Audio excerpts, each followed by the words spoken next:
Selamat malam saudara, pemerintah memperpanjang pemberlakuan pembatasan kegiatan masyarakat PPKM level 4 hingga 2 Agustus 2021 dari sebelumnya 25 Juli 2021. Menteri Koordinator Kemaritiman dan Investasi Luhut Binsar Panjaitan mengungkapkan ada sejumlah penyesuaian pada penerapan PPKM level 4 ini. Dan di luar Jawa Bali ada 45 kabupaten kota di 21 provinsi yang turut menerapkan PPKM level 4 ini. Seperti di Medan, Sumatera Utara, dan di Batam serta Tanjung Pinang, Kepulauan Riau. Lalu bagaimana penerapan PPKM level 4 di luar Jawa Bali ini? Kita akan berbincang dengan Kabid Humas Polda Kepulauan Riau, Kombes Pol Hari Goldenheart. Selamat malam, Pak Hari. Malam, Mbak Maya.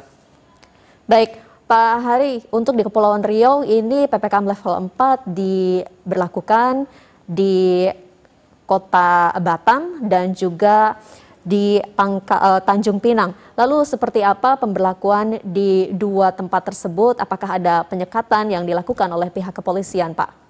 Ya, Mbak Maya, jadi dapat kami sampaikan bahwa sejak diberlakukan instruksi Mendagri nomor 25 bahwa untuk Kota Batam dan Tanjung Pinang ini diturunkan dari PPKM darurat menjadi PPKM level 4. Dan kasus harian sampai dengan hari ini cenderung terjadi penurunan dari 912 per tanggal 23 ini sampai dengan hari ini cenderung menurun sampai dengan kurang lebih 475.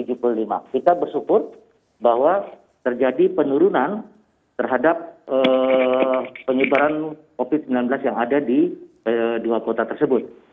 Baik. Untuk kasus hariannya menurun, lalu bagaimana dengan pantauan aktivitas atau mobilitas masyarakat juga? Apakah terpantau menurun atau justru masih seperti keadaan sebelumnya, Pak Hari? Ya, sebagaimana instruksi Mendagri nomor 25, kami juga melakukan kegiatan-kegiatan yang bersifat penyekatan-penyekatan sesuai dengan regulasi yang ada saat ini yang mengatur PPKM di level keempat. Tentu kami juga melakukan pengetatan-pengetatan di lokasi-lokasi yang banyak atau dimungkinkan menimbulkan kerumunan. Dan sampai sejauh ini pantauan kami,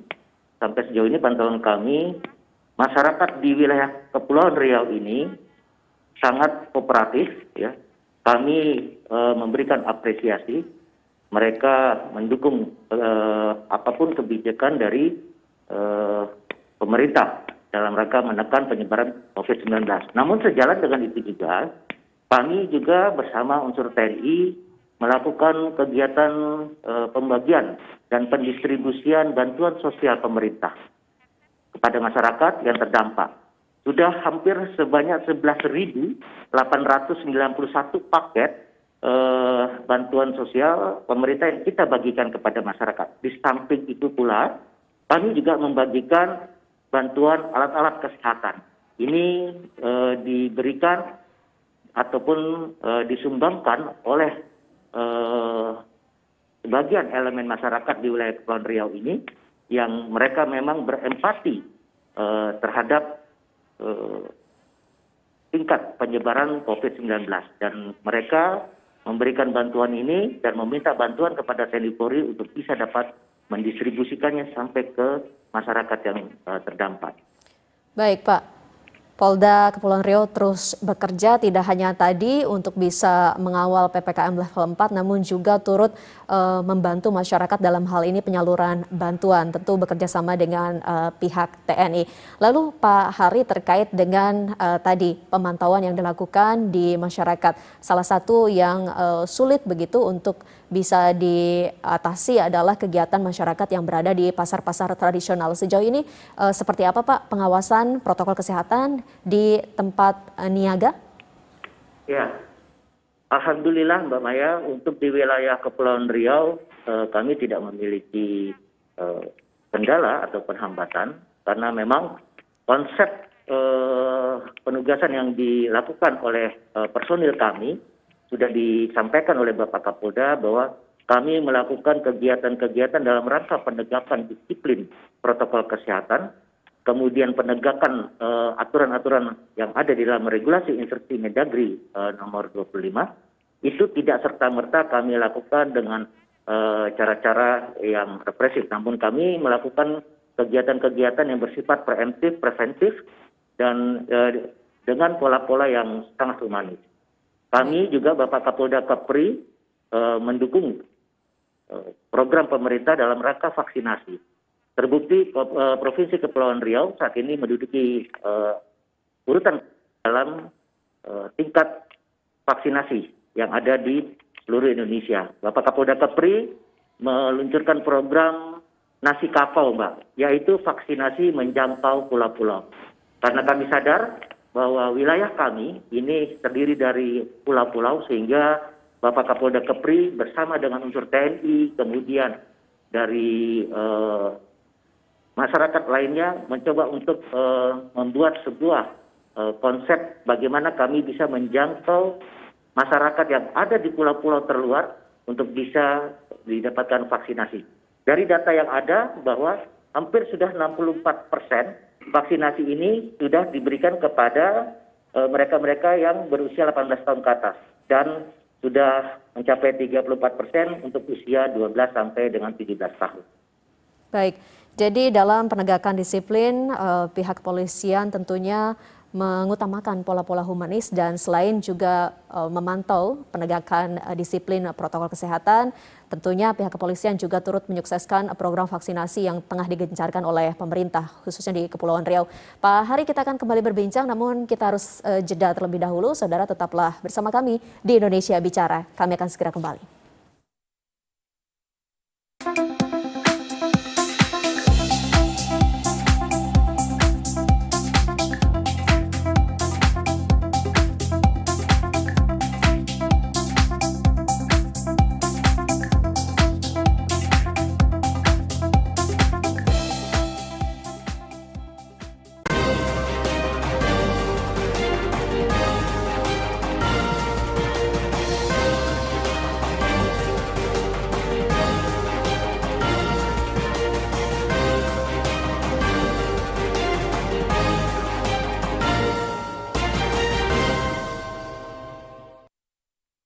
Anda kembali menyaksikan Indonesia Bicara. Kami masih terhubung bersama dengan Kabid Humas Polda Kepulauan Riau, Kombes Pol Hari Goldenhart. Selain itu, kami saat ini juga tersambung bersama dengan Wali Kota Medan, Bapak Bobi Afif Nasution. Selamat malam, Pak Bobi. Apa kabar? Ya, selamat malam, Mbak. Alhamdulillah, baik kabarnya. Alhamdulillah. Baik. Salam sehat selalu, Pak Bobi. Kita tahu bahwa Kota Medan saat ini juga turut menerapkan PPKM level 4. Lalu sejauh ini seperti apa yang dipersiapkan oleh pemerintah Kota Medan dalam membatasi aktivitas masyarakat, dan apa yang menjadi pembeda dengan PPKM sebelumnya, Pak Bobi? Iya, PPKM sebelumnya dengan PPKM sampai dengan tanggal 2 Agustus nanti sebenarnya tidak terlalu banyak pembedaan, Mbak.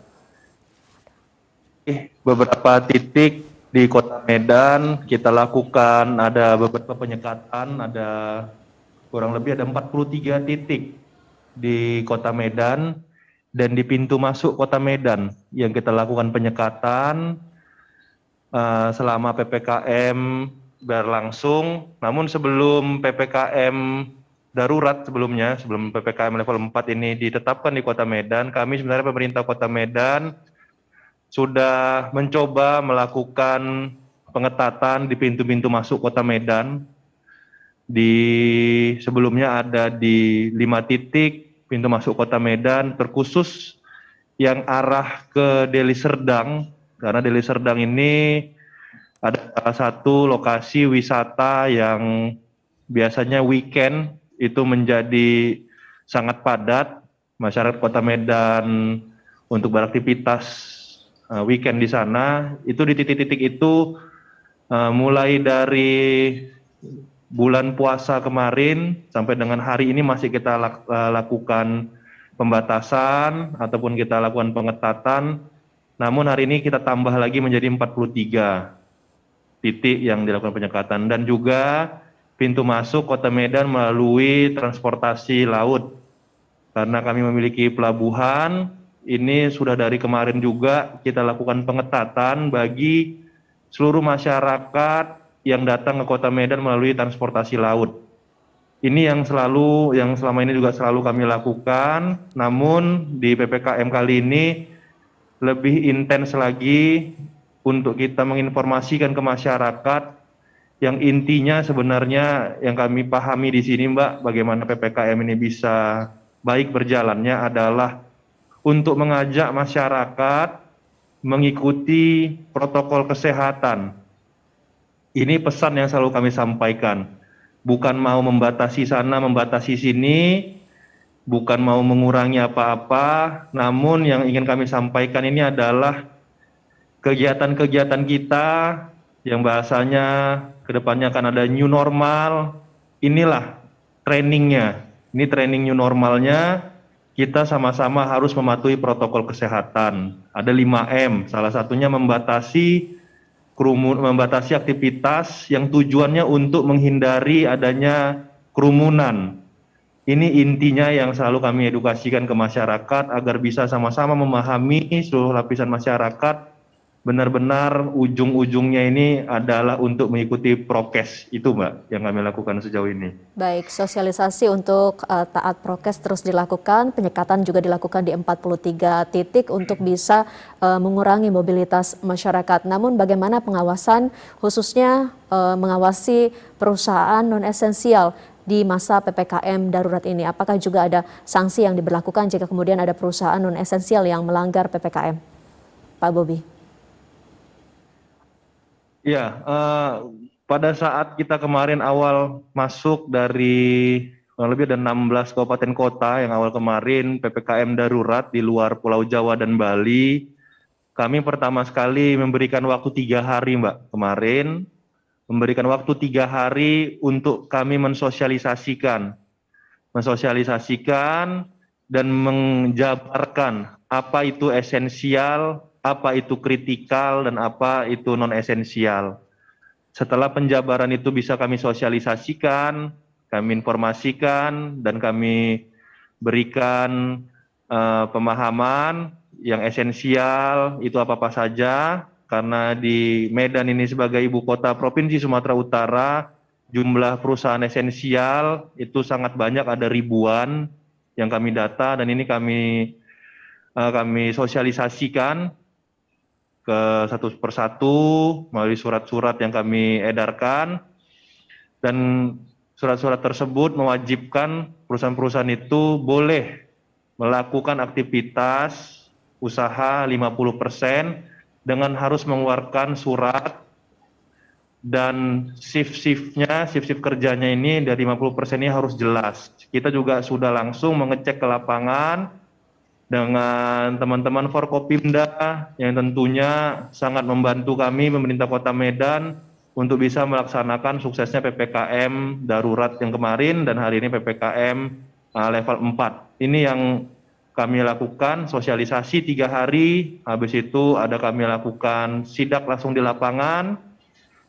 Memang beberapa perusahaan, karena Medan tadi saya sampaikan ibu kota, memang ada yang esensial banyak sekali. Namun karena di sini tidak hanya melakukan operasinya, dalam arti kata bukan hanya produksi yang ada di sini, hanya operasionalnya saja. Bagi perusahaan yang esensial, yang hanya kantor perwakilan ataupun hanya kantor-kantor cabangnya yang ada di Kota Medan, ini kita minta tetap 25%, walaupun dia esensial. Itu benar-benar untuk menekan mobilitas masyarakat, karena kalau kita lihat hanya di jalan saja, hanya pembatas-pembatasan di jalan, kita tidak ingin petugas kita yang di lapangan, pasukan kita yang ada di lapangan ini sama masyarakat malah terjadi bentrok. Jadi kita lebih bagus door to door, datang ke kantor-kantornya, mensosialisasikan kepada pemilik perusahaannya, bukan yang di lapangan atau bukan para pegawainya, itu, Mbak. Baik, Pak Bobi, saya ingin beralih terlebih dahulu ke Pak Hari. Pak Hari, terkait dengan pengawasan untuk pendatang yang kembali dari luar negeri, karena kita tahu ada pelabuhan internasional di Kepulauan Riau, begitu seperti apa Pak pengawasan yang dilakukan oleh pihak kepolisian? Jadi kami juga melakukan pengetatan dan pengawasan di pintu-pintu masuk. Ada 2 pintu masuk di wilayah Kepulauan Riau ini. Ada 2 pelabuhan yang langsung melayani pintu-pintu keluar masuk menuju Singapura maupun ke Malaysia. Nah, tentunya kepada mereka yang akan datang ataupun keluar, kami melakukan pengetatan sebagaimana surat edaran Kementerian Perhubungan, khususnya kepada warga negara asing yang datang dari luar. Tentu kami, begitu mereka datang, kami di pelabuhan, kami melakukan kegiatan screening ya, yang dilakukan oleh petugas Satgas Covid, kemudian dilakukan tes PCR. Setelah dilakukan tes PCR, yang bersangkutan langsung diarahkan ke tempat karantina. Dari hasil tes PCR tentu kita akan melihat apabila hasilnya negatif, yang bersangkutan akan dilakukan karantina selama 7 hari. Nah, kemudian setelah dilakukan karantina selama 7 hari, dilakukan PCR kembali. Apabila hasilnya dinyatakan negatif, maka yang bersangkutan diizinkan untuk menuju ke tempat tujuan. Namun selama PPKM darurat dan level 4 ini, ada peraturan Menteri Kumham nomor 21 tahun 2021 tentang pembatasan orang asing yang masuk ke wilayah Indonesia. Ini juga menjadi patokan kami dalam melakukan pengawasan terhadap orang asing yang akan masuk ke wilayah Indonesia melalui pintu-pintu pelabuhan yang ada di wilayah Kepulauan Riau. Baik, pengawasan terus dilakukan khususnya bagi mereka yang tiba dari luar negeri. Saya ingin beralih kembali ke Pak Bobi. Pak Bobi, terkait dengan vaksinasi dan stok vaksin yang ada di Kota Medan sejauh ini seperti apa, dan juga imbauan yang bisa disampaikan kepada masyarakat terkait dengan penerapan PPKM level 4 di Kota Medan ini, Pak Bobi. Iya, untuk vaksinasi kami sangat berterima kasih kepada masyarakat Kota Medan yang hari ini sangat antusiasnya sangat tinggi. Antusiasnya sangat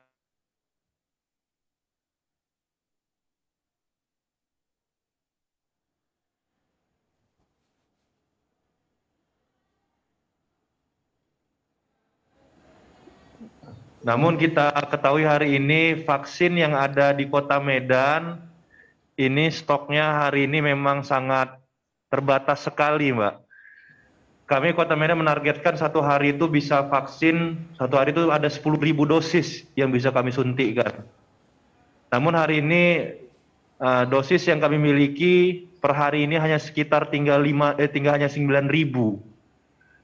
Oleh karena itu dari beberapa minggu yang lalu ini dosis vaksin yang kami suntikkan hanya kami peruntukkan untuk dosis kedua saja. Hanya untuk dosis kedua saja. Kondisi hari ini memang sudah berkali-kali kami berkoordinasi dengan pemerintah Provinsi Sumatera Utara, Bapak Gubernur juga langsung berkomunikasi dengan Kementerian Kesehatan, sudah berkomunikasi langsung, memang masih dilakukan pemusatan, informasinya masih dilakukan pemusatan di Pulau Jawa dan Pulau Bali. Dan mudah-mudahan katanya nanti bulan Agustus ini bisa stabil kembali, bisa kembali lagi target kami 10.000 per hari ini bisa tercapai. Namun hari ini kami ingin informasikan untuk Kota Medan kami memiliki target dari 2.500.000 penduduk Kota Medan. Kami menargetkan lebih dari 1.900.000 yang harus divaksin. Dan persentase yang sudah divaksin hari ini itu 21% sudah divaksin, baik dosis 1 ataupun dosis 2. Ini perkembangan vaksinasi di Kota Medan sejauh ini, Mbak. Seperti itu. Baik. Target yang ingin dicapai adalah 10.000 suntikan per hari, namun terkendala terkait dengan stok vaksin yang diterima oleh Kota Medan. Terakhir saya ingin ke Pak Hari. Pak Hari, imbauan apa yang bisa disampaikan kepada masyarakat untuk bisa kemudian bersabar dengan pemberlakuan pembatasan kegiatan masyarakat level 4 ini yang nanti akan berlangsung hingga 2 Agustus? Ya, jadi kami menghimbau khususnya kepada warga masyarakat Kepulauan Riau.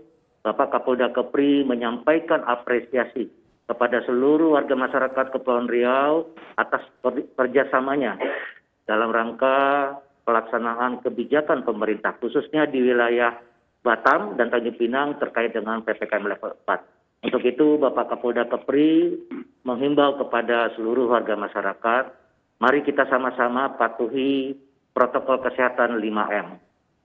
PPKM level 4 ataupun PPKM darurat sebenarnya tidak perlu ada asalkan masyarakat disiplin. Sekali lagi, masyarakat betul-betul disiplin menerapkan protokol kesehatan bagi dirinya, bagi lingkungannya, bagi keluarganya, dan bagi orang lain di mana pun mereka akan beraktivitas. Demikian.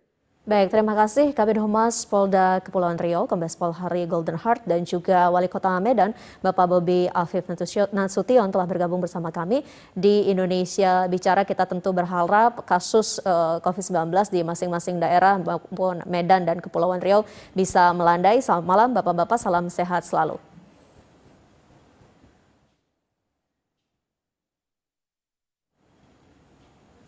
Ya, saudara, kami akan kembali usai jeda berikut ini dengan pembahasan yang sama PPKM luar Jawa Bali, khususnya yang diberlakukan di wilayah Sumatera Barat dan Kalimantan Timur usai jeda berikut ini. Saat lagi.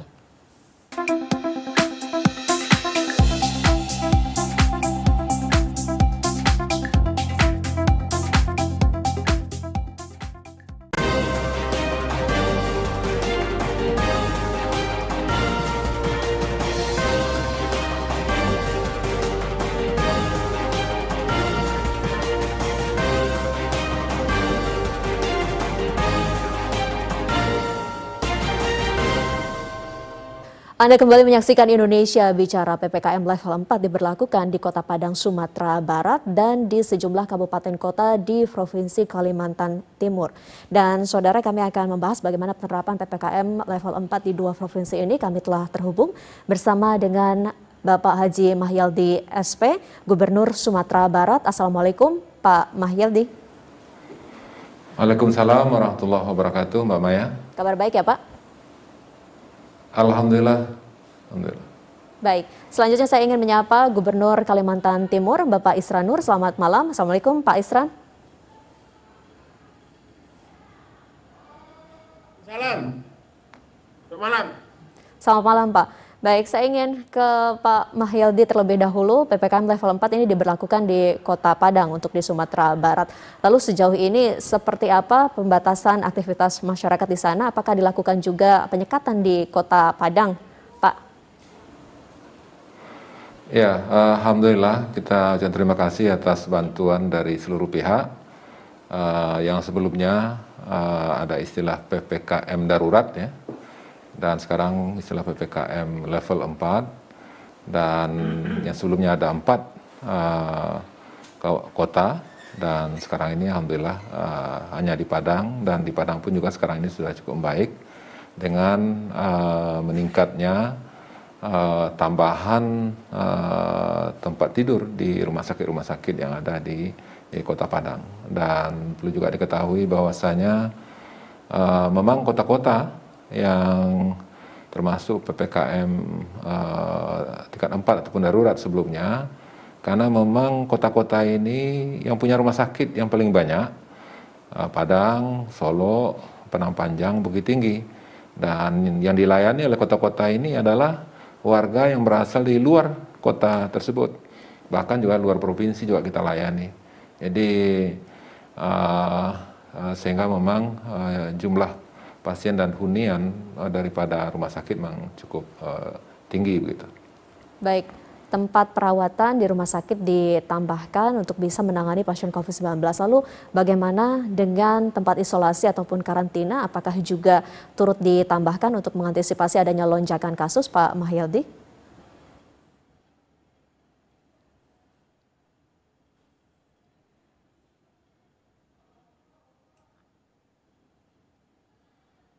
Pak Mahyildi? Bagaimana dengan penambahan tempat isolasi dan juga karantina? Apakah turut ditambahkan juga untuk mengantisipasi lonjakan kasus?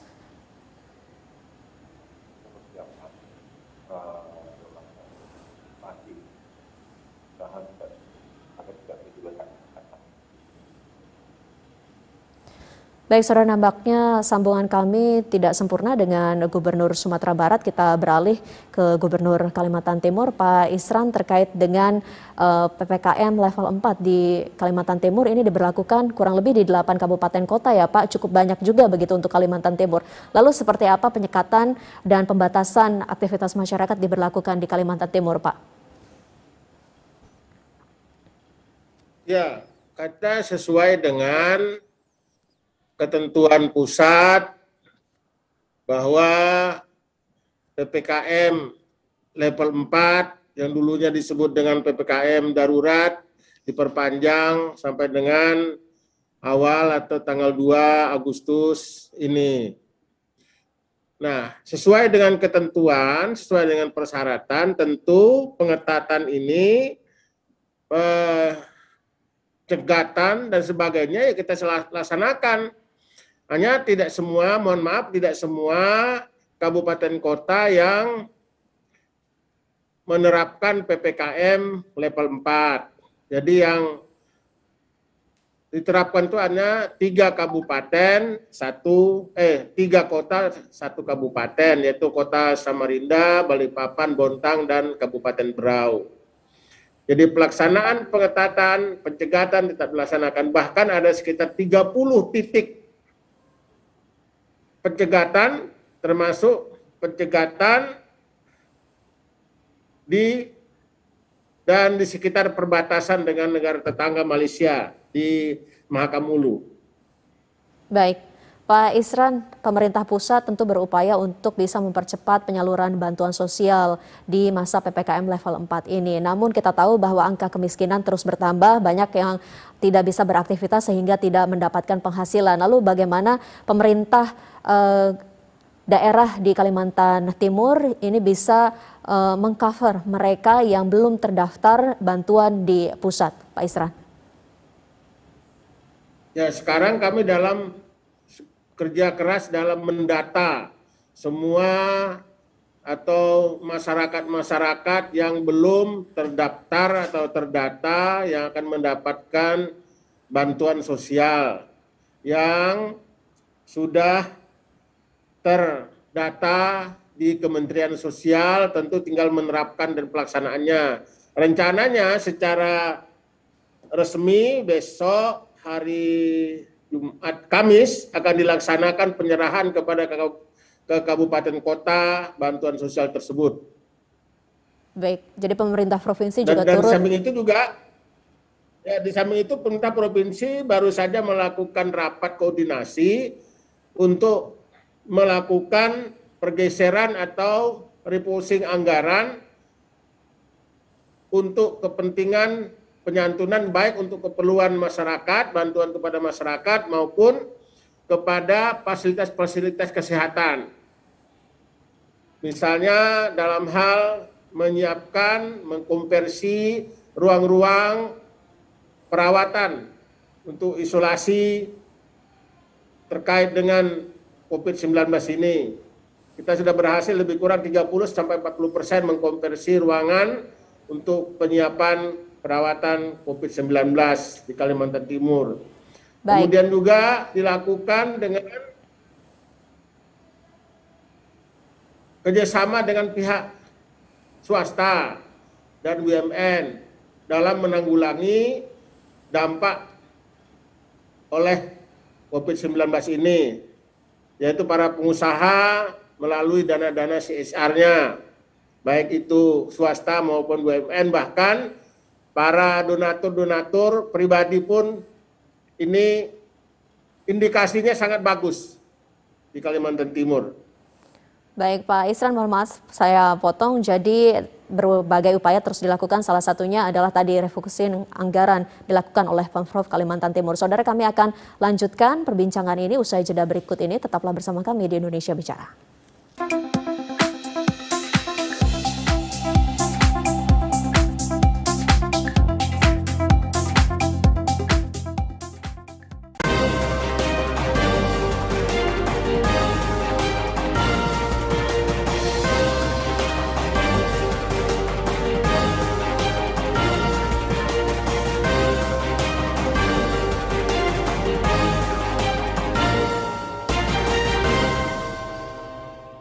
Anda menyaksikan Indonesia Bicara, penerapan PPKM level 4 di luar Jawa dan Bali. Kami saat ini masih terhubung bersama dengan Gubernur Kalimantan Timur dan Gubernur Sumatera Barat. Saya ingin kembali ke Pak Isranur.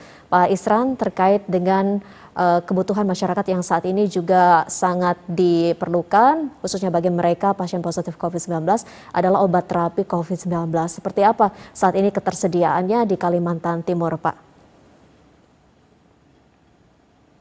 Kalau untuk obat-obatan sampai pada saat sekarang ini masih relatif tersedia. Obat-obat khusus untuk kepentingan perawatan COVID-19. Tapi yang mengancam, yang boleh dapat dikatakan kritis itu adalah masalah oksigen.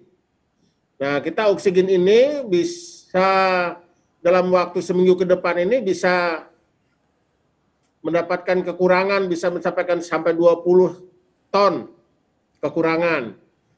Di samping itu juga masalah-masalah terkait dengan kita ingin melaksanakan vaksin. Nah, vaksinnya tidak tersedia. Kita baru saat sekarang ini dari target kita merencanakan seperti target yang ditetapkan oleh pemerintah 70% minimal. Kalimantan Timur itu sekarang ini baru dapat melaksanakan sekitar 17-18% dari jumlah 3,7 juta penduduk. Artinya yang untuk 17% tadi baru pada vaksin pertama. Sedangkan vaksin keduanya baru mencapai lebih kurang 10%. Jadi ini masalahnya ketersediaan atau adanya vaksin untuk dilaksanakan kepada masyarakat di Kalimantan Timur. Jadi ini adalah banyak hal yang sebenarnya mengalami kesulitan dalam pelaksanaan penanggulangan COVID-19 ini. Baik, yang saat ini menjadi tantangan adalah tadi dua disebutkan, satu oksigen dan yang kedua adalah ketersediaan vaksin. Untuk ketersediaan oksigen sendiri, apa langkah yang telah dilakukan untuk bisa membackup atau memenuhi persediaan oksigen di Kalimantan Timur, Pak Gubernur? Kita sudah melakukan koordinasi dengan pihak-pihak terkait, terutama kepada pihak produsen dan termasuk juga kepada para pengusaha. Kemarin kita diberikan bantuan itu isotank yang 20 ton per unit dan 3 unit. Jadi ada 60 ton. Dan sekarang ini yang jadi persoalan juga adalah distribusi gasnya. Dan kita harus berkoordinasi dengan Makassar karena persoalan penyiapan gas dari Samator itu adalah yang harus dari Sulawesi Selatan. Jadi memang sedikit terganggu dengan kondisi birokrasi yang ada. Terkendala di birokrasi, tapi tentu kita percaya bahwa pemerintah Provinsi Kalimantan Timur tidak tinggal diam dan tadi sudah melakukan berbagai upaya. Lalu bagaimana terkait dengan stok vaksin yang saat ini tersedia di Kalimantan Timur, Pak Gubernur? Dan seperti apa pula antusias masyarakat untuk menjalankan program vaksinasi ini? Kalau antusias masyarakat itu luar biasa. Sampai pada saat sekarang ini, satu orang pun tidak pernah saya mendengar yang menolak vaksin. Bahkan mereka sangat memberikan dukungan dan bahkan sangat ingin dilakukan vaksin bagi mereka. Dan soalnya yang menjadi persoalan adalah vaksinnya yang tersedia tidak mencukupi atau belum mencukupi. Oleh sebab itu, kami sudah sesuai dengan instruksi Bapak Presiden, setiap vaksin yang ada tidak boleh ditinggal, harus disuntikan, dihabiskan untuk suntikan yang kedua dan atau yang pertama. Jadi tidak lagi seperti biasa menyisakan untuk suntikan yang kedua. Tapi setiap ada vaksin yang datang, berapapun ada itu segera dihabiskan untuk divaksinkan. Baik, saat ini bagi masyarakat yang ingin mendapatkan vaksin bisa menghubungi kemana saja untuk di wilayah Kalimantan Timur pusat vaksinasinya, Pak Gubernur? Ya, kita sudah mendistribusikan ketika vaksin sudah ada, distribusikan ke kabupaten kota, kemudian kabupaten kota itu menyerahkannya ke masing-masing puskesmas. Di samping juga dilakukan secara massal oleh unit-unit kegiatan, misalnya oleh TNI Polri itu bisa juga dipusatkan. Tetapi pada umumnya kita distribusikan ke puskesmas-puskesmas karena secara administratif dan data itu di puskesmas sudah terbagi. Baik, masyarakat bisa mengunjungi pusat vaksinasi atau ke puskesmas terdekat begitu ya Pak untuk bisa mendapatkan informasi dan pelayanan vaksinasi. Baik, saya ingin kembali mencoba menghubungi Gubernur Sumatera Barat Pak Mahyildi melalui sambungan telepon. Selamat malam Pak Mahyildi, apakah sudah bisa mendengar suara saya dengan baik Pak? Alhamdulillah, dengar.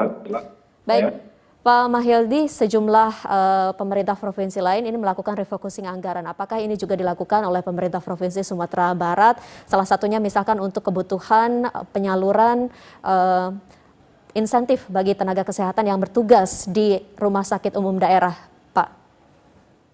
Ya, betul Mbak Maya, karena memang berdasarkan perintah dari Mendagri, bahwasanya untuk tenaga kesehatan selama ini dibiayai oleh pusat, sekarang diserahkan kepada kita di daerah, sudah jelas kita harus mengalokasikannya. Kalau kita didemo oleh teman-teman di lapangan. Dan kemudian yang kedua, kita harus menyediakan lebih kurang 100 miliar yang dicarikan tahun 2020. Ya, karena juga kaitan dengan aktivitas kepada BPJS dan kesehatan dan kemudian juga pendukungan kita berikan kepada kabupaten kota di Sumatera Barat. Dalam hal ini, cuma kita tidak kurang dari 100 miliar tahun ini yang dari dan kita akan akomodasi nanti melalui perubahan. Dan kemudian juga tahun 2020 sekarang sudah kita mulai mengarahkan ini juga menjadi langkah kita untuk kebutuhan tersebut. Nah, di samping juga kebutuhan-kebutuhan yang mendesak seperti musik untuk pengadaan yang sekarang ini kita memberikan dukungan pada rumah sakit karena kekurangan tenaga perawatnya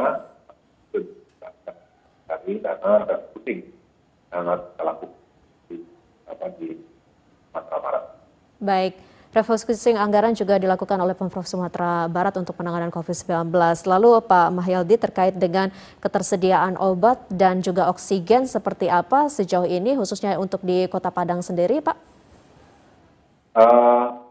Untuk ketersediaan obat-obat sekarang ini masih tersedia ya, belum ada yang sakit akan kurang. Tapi walaupun begitu tentu saja perlu pantau ketersediaan kesalahan pasti untuk itu. Dan kemudian dengan oksigen, ya alhamdulillah kita berkoordinasi dengan banyak pihak, rumah sakit yang ada, seperti MD Amil misalnya, itu juga sudah terjadi dengan pihak dan kasih penempatan Jamilah CA, ini adalah dari kesehatan, kemudian juga rumah sakit Talas diantaranya.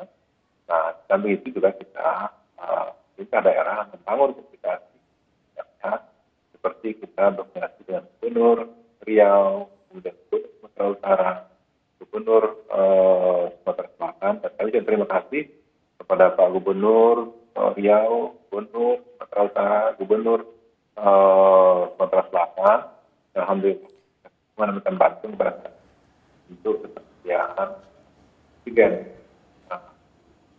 di Sumatera Barat. Dan alhamdulillah dari Sumatera Selatan itu apapun kebutuhan kita dibantu, demikian juga untuk dari Riau. Jadi untuk oksigen Sumatera Barat insya Allah selanjutnya tinggal bagaimana kita dari lokasi ke Barat ini yang kita siapkan sesuatunya.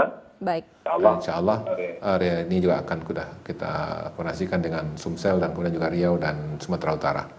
Baik, jadi komunikasi dan dukungan dilakukan dengan sejumlah pemerintah provinsi lainnya untuk ketersediaan stok oksigen di Sumatera Barat. Saya ingin kembali ke Pak Isranur. Pak Isran, terkait dengan PPKM level 4 ini yang kemungkinan akan diperpanjang kembali atau berakhir di tanggal 2 Agustus, kita masih belum tahu. Tapi pesan apa yang ingin disampaikan kepada masyarakat secara singkat, Pak Isran? Ya, yang ingin saya sampaikan yang pertama bahwa keputusan untuk memperpanjang PPKM level 4 ini adalah sebuah keputusan yang sulit, tetapi tidak ada pilihan lain kita untuk mencegah, menahan, menghentikan penularan COVID-19. Oleh sebab itu, saya berharap kepada seluruh masyarakat agar tetap kemudian menghindari kerumunan, mengurangi mobilitas, dan juga kita harus taat dengan melaksanakan kegiatan yang dapat kita laksanakan. Baik, mohon maaf Oleh saya sebab potong. itu, jangan juga kita meninggalkan sebuah pekerjaan yang kira penting, sepanjang masih bisa kita lakukan dengan syarat protokol kesehatan harus diikuti, harus dipatuhi secara disiplin. Saya kira itu aja yang harus saya sampaikan kepada masyarakat. Baik, lagi-lagi yang perlu dilakukan adalah menegakkan protokol kesehatan. Terakhir, Pak Mahyaldi, apa yang ingin disampaikan kepada masyarakat terkait dengan PPKM level 4 ini secara singkat, Pak? Ya, hasil daripada diskusi dan pembicaraan kami dengan Forkopalor Kesehatan. Dan karena memang inilah hulu daripada sesuatunya, ketika ini bisa kita maksimalkan pelaksanaannya sehingga hilirnya akan bisa kita tekan. Dan untuk itu kita melalui ada kongsi COVID kita di kota-kota, dan kemudian juga ada nagari tageh di nagari-nagari di Sumatera Barat. Itu sudah kita bentuk tim dan kemudian juga sudah melakukan sosialisasi melalui puskesmas di Sumatera Barat, dan kemudian juga didukung dengan jajaran Polsek dan kemudian juga jajaran Koramil dan Babin Kamtibnas dan Babinsa dan beberapa tugas-tugas kesehatan kita. Dan mudah-mudahan insya Allah dengan meningkatnya kesadaran masyarakat ini sebagai hulu, mudah-mudahan hilirnya akan bisa kita kendalikan lebih baik dan bisa kita tekan. Dan kepada warga masyarakat, di samping itu juga kita perlu meningkatkan imun kita dengan meningkatkan konsumsi yang sehat, dan kemudian di samping itu juga tidak kalah pentingnya meningkatkan iman tentunya. Ya, karena memang salah satunya ini juga atas izin Allah SWT. Tentu, dan kemarin kita bersama dengan Kanwil Kementerian Agama Provinsi Sumatera Barat mengadakan doa bersama di seluruh nagari-nagari di Sumatera Barat. Mudah-mudahan dengan upaya ini kita akan lebih baik ke depan. Baik, ya, jadi intinya kesadaran masyarakat harus tetap dibangun, menjaga imun dan juga menjaga iman agar kita segera terbebas dari pandemi ini. Kita berdoa juga bersama semoga kabupaten kota baik yang ada di Sumatera Barat maupun Kalimantan Timur segera bisa keluar dari PPKM level 4 ini. Terima kasih atas waktunya Gubernur Kalimantan Timur Bapak Isranur dan Gubernur Sumatera Barat Bapak Haji Mahyaldi SP telah bergabung bersama kami di Indonesia Bicara. Salam sehat untuk kita semua Bapak-Bapak. Assalamualaikum. Waalaikumsalam warahmatullahi wabarakatuh. Baik, saudara, demikianlah Indonesia Bicara untuk malam hari ini. Tetap taati protokol kesehatan dan selamat malam. Sampai jumpa.